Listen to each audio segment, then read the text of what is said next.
Yeah. It's just different. This is from 18. This is from 18. Yeah. You didn't save me. Yeah. Hello, welcome back to my channel. I am Dr. Shirley Ferguson. Please subscribe, like, and comment down below. Also, turn on your notification bell so you can always be notified that I am on YouTube. Last video that I done, it was talking about procrastination and how procrastination will keep you from getting to the places that you want. And so I gave the definition, and I will give the definition again. And the definition is delay or postpone action, put off doing something. So we want to not procrastinate because what it does is it delays everything. But this video, we're going to be discussing how to tackle procrastination. And I guarantee you, if you follow every step, you will not procrastinate. So here we go. Procrastination. How do we stop procrastinating?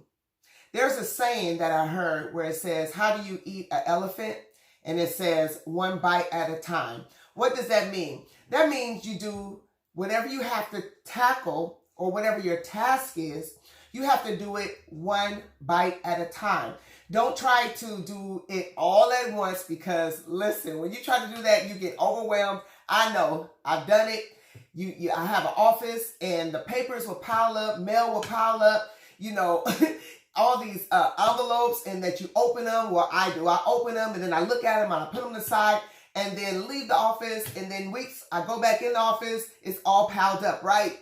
So you get overwhelmed, and it's like, man, I don't feel like doing this. But what you have to do is, listen, you have to do it one step at a time. So for instance, if you are like me, you get a lot of mail, and a lot of mail that comes is junk mail, right? So what I do is I put boxes, or you could do plastic containers, and what you can do is when the mail comes in, you can have a place where you put all the mail, and then at a particular time, say you set a day on Monday, that you go through your mail and you section it out, and you actually open the mail, put it aside, and you just take one step at a time.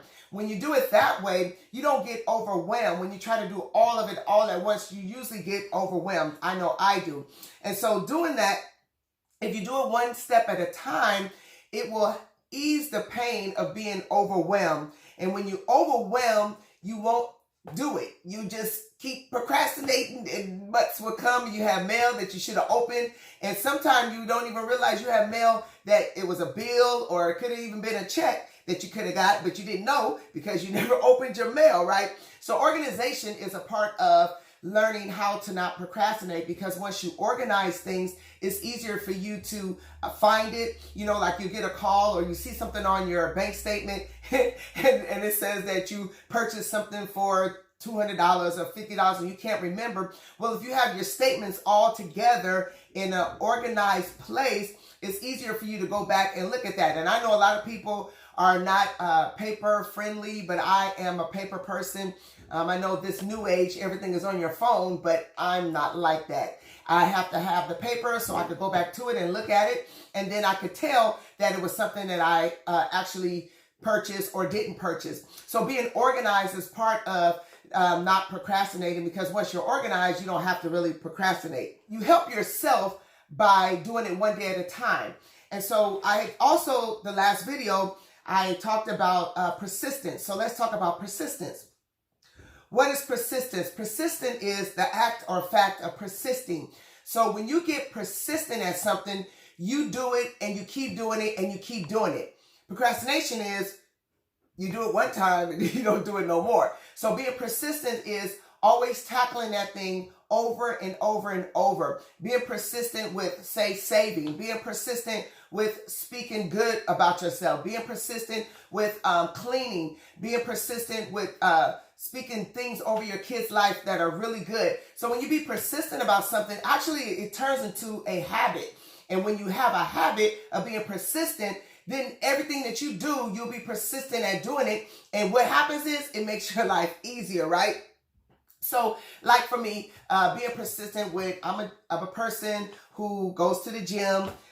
Things will happen in my life, and then I stop going to the gym, and then I have to, in my head, okay, stop procrastinating, get back to the gym, and you really have to sometimes talk to yourself.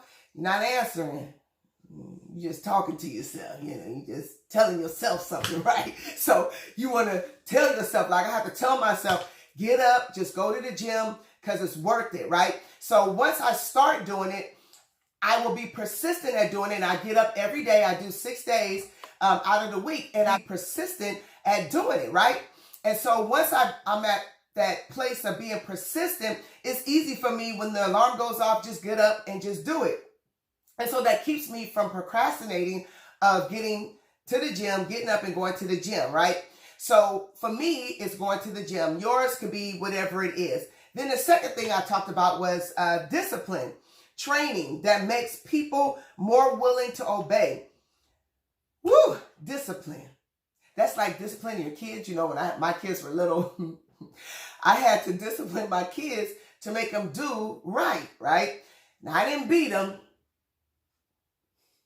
but I corrected them, right? So I had to discipline them for getting up, going to school. I had to discipline them, making their bed, cleaning their room. I had to discipline them when it was their time to do the dishes, because kids don't want to do dishes in the house that they live in, which I don't understand. But anyway, I had to discipline them. So we all have to discipline ourselves. So for me, I had to discipline myself with going to bed early enough so then I can be persistent with getting up, right? So for me, if I go to bed too late, it's hard for me to get up in the morning. So I had to discipline myself with arranging certain things, what I had to do when I came home, to put them in place so that way I can get into bed early enough. I will be able to get up and be persistent with getting to the gym, right? So persistence along with discipline is very useful. And the next thing was responsibility. The state of fact of being accountable or to blame for something. So responsibility, we all have a responsibility in life.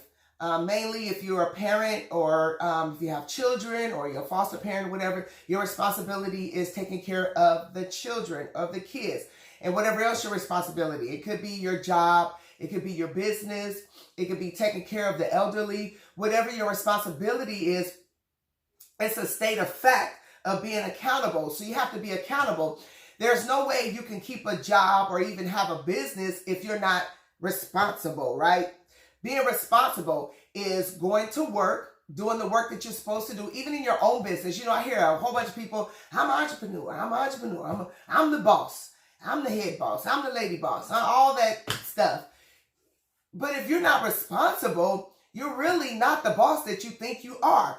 Having a responsibility of being an entrepreneur is very demanding, because you have to really be available for the people that you are training or teaching, right? So if you have a job, you just go to the job from 9 to 5. After you're done, you're done. But when you're an entrepreneur, you have a responsibility to respond back to all of your business clients, or the people that you're teaching, or the people that you're giving your information to, or whatever your responsibility is. It's very, very detrimental that you have a responsibility. Because why? Because your business counts on your responsibility. And so if you have a responsibility over children, or if you have a school or a daycare, your responsibility is to make sure that you're feeding the kids properly, that you're watching the kids. Your responsibility is to make sure that kids don't get hurt. So when you have a daycare, the responsibility is great.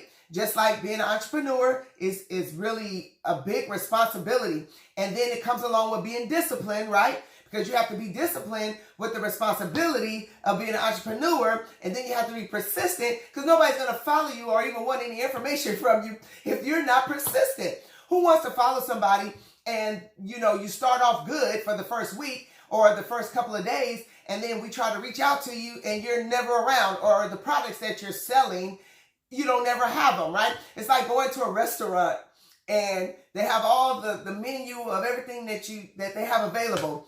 And you go in there and then you look at the menu and you say, yeah, I'll take some of that. And they say, we don't have that.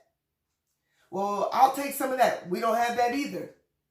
Well, do you have that? We don't have that. So it's like the responsibility of making sure that you have what the people are asking for, right?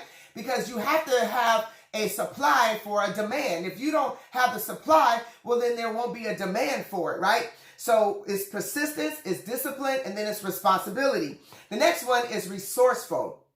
Having the ability to find quick and clever ways to overcome difficulties. Being resourceful. Who wants to come to somebody that don't have a source for you, right? We know that God, or I know that God is my source, and so whatever I need, I just go to God to get the information or whatever the knowledge is. And of course, he sets people up that you can connect with that have the resource, right? So you have to be resourceful. You don't want somebody to come to you asking you for help. For instance, say if you're a marriage counselor and you have a couple that need your help, they come to you because they need the resources to know how to make their marriage better or make it, more love or compassion. And then they come to you, they pay you this money, and then you don't have no resources for them. You don't have no information to give them. Well, I wouldn't want to go back to you. And second of all, I probably wouldn't even give you the money. I would probably put a stop payment on the check or whatever, however I had to pay, right? So you have to be resourceful. You have to give something to somebody that they can use. And it's something that will help them to overcome whatever they're dealing with. So there are people out there that says that they can help you with this or help you with that. Or I can fix your problem. But if they don't have the resources to help you, well, how are they resourceful? They can't be resourceful unless they have resources for you. So we want to be in a place that we have the resources. So now we have persistent. When you're persistent with something, whatever your task is that you have to do, you be persistent with that, right? The next one is being disciplined, right? So now you have persistence and discipline.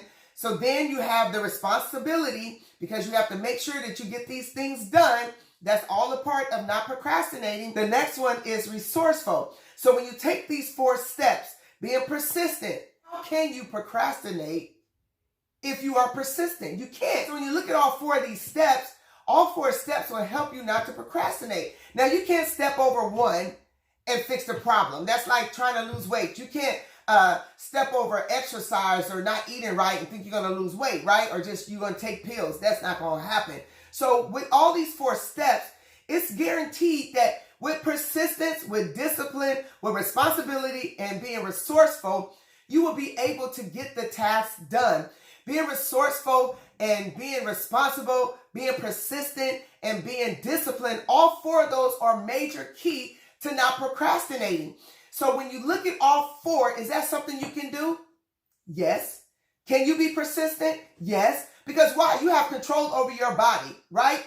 You make up your own mind what you want to do. Don't listen to other people. Listen to what you want to do. So when you have these on the inside of you. The potential is there for us not to procrastinate. But what do we have to do? We have to wake that thing up with the persistence, with the discipline, with the responsibility, and with the resourcefulness, right? I guarantee you, if you just take the time and just write these 4 down, right? Step by step, be persistent first, right? Then you be disciplined and go through all 4. I'm guaranteeing you it will work. It worked for everybody. And while I'm talking about resourceful, also, if you go to my website, www.shirleyhferguson.com, I have some free things on there that you can use. You can print them out and you can use to help you not be in that state of procrastination, because I have like to-do lists. I have so many things on there that you can use that will help you with this thing called procrastination, that we're not going to be procrastinators anymore, right?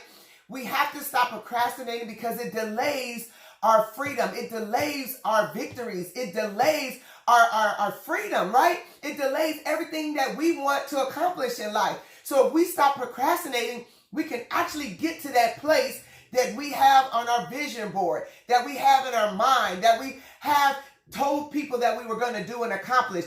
So go to the website again. It's www.shirleyhferguson.com, and there's some things on there that you will be able to take. They're free. You can have them, print them out, and use them for you or whoever else you need. So look, If you just stop procrastinating and you keep going, you will pick up momentum. And that momentum will get you going to where you won't stop and you will not be a procrastinator anymore. Always focus on the end result. Don't focus on what you see. Focus on the end result, because most of the time when you look at the end result, you don't mind going forward, right? It's like getting your degree. Yeah, it looks hard, but when you look at yourself going across the stage with that degree, right, and seeing that money ching ching all in your eyes because you know you're about to make some fat dollars, right? So see the end result. When you see the end result, then it's easier for you to be able to start from the beginning to get to the end. So once you do that and you put that into work, you want to reward yourself. Always reward yourself. You know, I had talked to a lady last year, and we were speaking about some things, and she asked me, what have I accomplished? And so I was telling her some things I accomplished.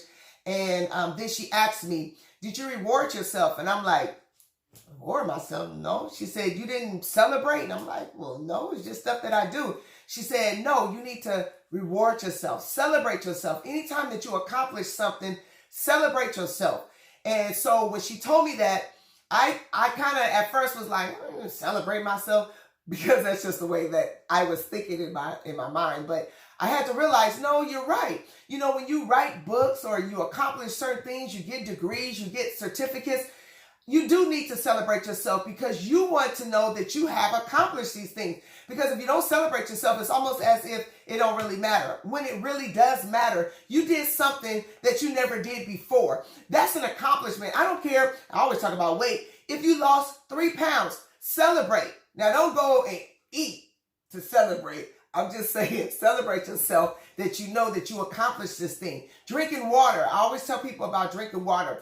Try to drink at least 12 glasses of water. I try to do a gallon, but celebrate yourself that you accomplished this thing, because there's things that you haven't never done before. You should celebrate yourself.